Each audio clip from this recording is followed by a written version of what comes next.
Kemacetan parah yang terjadi di ruas tol Pejagan Brebes Timur hingga belasan jam menjadi persoalan. Pemerintah dianggap tidak menyiapkan rencana cadangan untuk memitigasi kemacetan.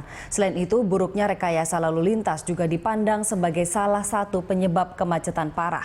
Langkah seperti apa yang sudah disiapkan pemerintah agar kemacetan parah yang dialami pemudik tidak terulang saat arus balik nanti? Kita akan membahasnya bersama pengamat transportasi Ellen Tangkudung, dan kita juga akan bergabung melalui sambungan telepon bersama Direktur Lalu Lintas Perhubungan Darat Edi Gunawan nanti. Dan pemirsa, Anda juga bisa ikut berpartisipasi dalam dialog kami pada malam hari ini. Anda bisa menghubungi nomor telepon yang tertera di layar televisi Anda. Langsung saja kita mulai Prime Time Talk pada malam hari ini. Selamat malam, Ibu. Apa kabar? Baik. Terima kasih sudah hadir di Berita 1 TV. Ibu, macet untuk arus mudik tahun ini dianggap yang paling parah, di mana pemudik bisa terjebak di satu jalur itu dalam waktu puluhan jam sampai 25 jam. Lalu kendaraan mengular hingga 20 km. Menurut Anda, apakah ini di luar proyeksi dari pemerintah? Ya, kalau di luar proyeksi atau di luar prediksi itu pasti ya. Karena kok tidak cepat mengantisipasinya, berarti pemerintah juga tidak menyangka bahwa dengan membuka satu pintu tol yang dikenal dengan Brexit itu ternyata justru membuat kemacetan menjadi lebih parah.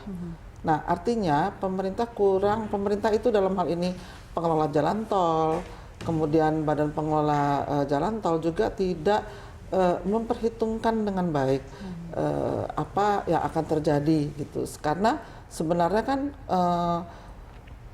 pemudik itu memang seperti dijanjikan akan melewati suatu jalan tol yang panjang dengan harapan bahwa itu akan lebih baik dari perjalanan-perjalanan sebelumnya tidak melalui jalan tol. Gitu. Itu, dan juga pemerintah juga mengambil kebijakan bahwa menghapuskan 4 gerbang tol kan Bu, jadi hanya 3 gerbang tol yang tersisa. Nah, menurut Anda kebijakan ini apakah ada yang kurang tepat? Ya, sebenarnya kebijakan itu diambil sudah cukup baik, artinya mengantisipasi kejadian-kejadian sebelumnya, di mana menurut evaluasi mereka itu pembayaran di pintu tol itulah yang membuat kemacetan. Padahal pembayaran pintu tol itu bukan satu-satunya penyebab kemacetan, karena ada juga hal yang lain, yaitu ketika volumenya sudah terlalu tinggi, kapasitas jalan tidak bisa dibesarkan lagi karena itu sudah kapasitas jalan tol, itu yang tidak diantisipasi dengan baik. Sebenarnya dengan menutup pintu-pintu tol yang lain, atau bukan menutup ya, artinya itu dipersilakan di satu pintu tol saja itu langsung lewat terus, itu menutup bentuk jaringan dari jalan-jalan di jalan pantai utara itu. Jadi sebenarnya kan alternatif ada. Jadi jalan tol Panci sampai ke Brebes itu sebenarnya punya jaringan alternatifnya. Nah, kemarin itu nggak tahu kenapa pemerintah merasa bahwa dengan menutup pintu tol itu akan menjadi lebih lancar. Padahal suatu jalan itu kalau dia berbentuk jaringan itu menjadi lebih baik karena ada alternatif gitu. Oh gitu, jadi ini memang salah satu yang salah juga ya Bu ya. Betul. Oke, secara umum bagaimana Anda mengevaluasi atau melihat arus mudik yang berlangsung kemarin? Ya, arus mudik itu memang yang pertama memang volume kendaraan jauh lebih tinggi dari sebelumnya. Ada peningkatan ya? Ada peningkatan ya, saya tidak tahu berapa persen, tapi yang pasti ada peningkatan. Banyak mobil baru, banyak mobil yang disewa mungkin, tapi keinginan untuk menggunakan kendaraan pribadi karena adanya jalan tol menjadi sangat besar. Kemudian yang kedua, jalan tol itu juga menarik orang untuk berjalan di pantai utara walaupun tujuannya di selatan. Jadi sebenarnya misalnya ke Jogja, ke Solo, itu kan bisa jalan lewat jalur selatan yang tidak ada tolnya. Tapi mau mencoba tol baru. Tol baru. Jadi ada keinginan masuk tol baru, terus kemudian keluar Brebes, Semarang. Dari Semarang kan ke selatan ada tolnya juga. Jadi tol itu menjadi suatu daya tarik bahwa akan ada perjalanan yang bisa lebih cepat. Padahal tidak seperti itu. Ini kenyataan ya. Sering tidak, orang-orang tidak percaya bahwa di teori lalu lintas itu ada bahwa kapasitas jalan itu ada batasnya. Jadi kalau volume itu dipaksakan lewat di situ, dipaksakan dalam arti tidak ada penanganan sebelumnya, itu pasti akan terjadi kemacetan. Dan yang ketiga atau keempat saya lupa, antrian itu dibiarkan terlalu panjang. Jadi antrian 3 km, 4 km. Seperti kurang antisipasi berarti iya, ya Bu jadi ya? itu tidak diantisipasi sebelumnya karena sebenarnya bisa dihitung. Harusnya antrian itu dianalisis.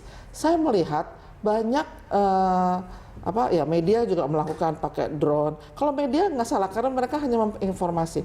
Tetapi Kementerian Perhubungan misalnya atau Badan Pengelola Jalan Tol itu kalau melihat antrian pakai drone atau pakai helikopter atau CCTV atau apapun, itu bukan untuk memberitahu saja, tetapi harus menganalisis bahwa di Brebes itu sudah terjadi antrian 3 km misalnya. Artinya ada yang masuk dari Cipali nih. Yang masuk dari Cipali berapa volumenya?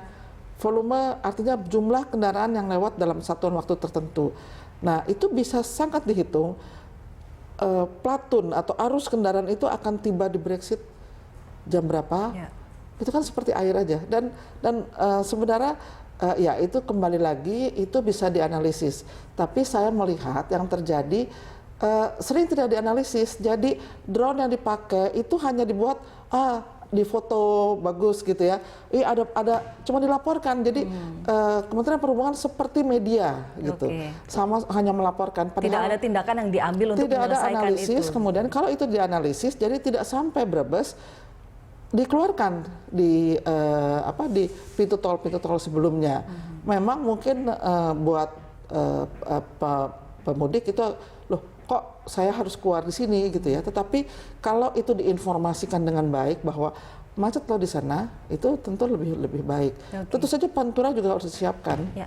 Baik Ibu, ini kita ada informasi, kita simak terlebih dahulu. Pemerintah akan mengevaluasi penyebab kemacetan di Jalan Tol Pejagan yang mengarah keluar Brebes, Jawa Tengah. Menurut Menteri Perhubungan Ignatius Jonan, permasalahan kemacetan arus mudik di tol menuju Brebes karena pintu keluar tol yang dibuat salah lokasi. Loh, pintu tol itu yang paling awal dan yang paling akhir itu besarnya harus sama dan jalannya harus bisa menampung di keluarnya. Ya memang kalau tolnya itu dikatakan, loh ini bukan masalah di tol tapi di arterinya. Ya berarti pintu tolnya yang salah dong lokasinya di situ. Nah kan gitu, begitu ada pasar, ada perlintasan kereta kalau di Brebes loh ya. Gitu. Mestinya itu bikin exit tol yang besar juga sebesar waktu dia asal, gitu loh. Kan ini kayak teori botol aja, ini teori pipa gitu. Kalau satu pipanya masuknya besar, ini keluarnya kecil ya berantakan gitu. Nanti ini akan dievaluasi semua deh. Ibu Ellen, pintu tolnya salah lokasi karena begitu exit tol ada perlintasan kereta, ada pasar. Menurut Anda benar salah lokasi? Ya, ini kan sebenarnya tol yang belum selesai. Jadi kalau saya melihatnya sih bukan soal lokasi, tapi memang tolnya baru sampai situ dan menjadi pintu tol terakhir untuk kondisi saat ini. Jadi bukan masalah lokasinya, tetapi kenapa pintu tol sebelumnya tidak difungsikan dengan baik? Karena ya namanya keluar di jalur arteri yang lain, ya memang Pantura itu di lokasi mana saja memang banyak simpang dan kita nggak mungkin mengeluarkan arus itu di daerah yang nggak ada simpangnya, kan pasti akan bertemu juga dengan itu ada Pantura. Di sepanjang Pantura ya Bu? Ada di sepanjang Pantura, itu kan kita harus keluar ke Pantura. Jadi kalau dikatakan salah lokasi, saya pikir bukan salah lokasi. Memang ini belum selesai semua kan. Artinya kalau tol Trans Jawa nanti selesai, apakah akan jadi solusi? Iya, karena kan akan keluar, makanya kalau sudah bentuk jalan tol di daerah utara itu sudah jaringan. Artinya harusnya di tempat-tempat yang bisa keluar sebelumnya di Pejagan, di Kanci, itu harusnya bisa menjadi alternatif ketika terjadi kemacetan. Tidak semua dikeluarkan di Brebes. Memang tujuannya memang belum sampai, tapi jangan lupa jalur utara, jalur arteri itu kan masih berfungsi. Gitu. Oke, baik Ibu, saya harus jeda sejenak. Kita akan lanjutkan perbincangan di segmen berikutnya. Pemirsa jangan kemana-mana, kami akan kembali.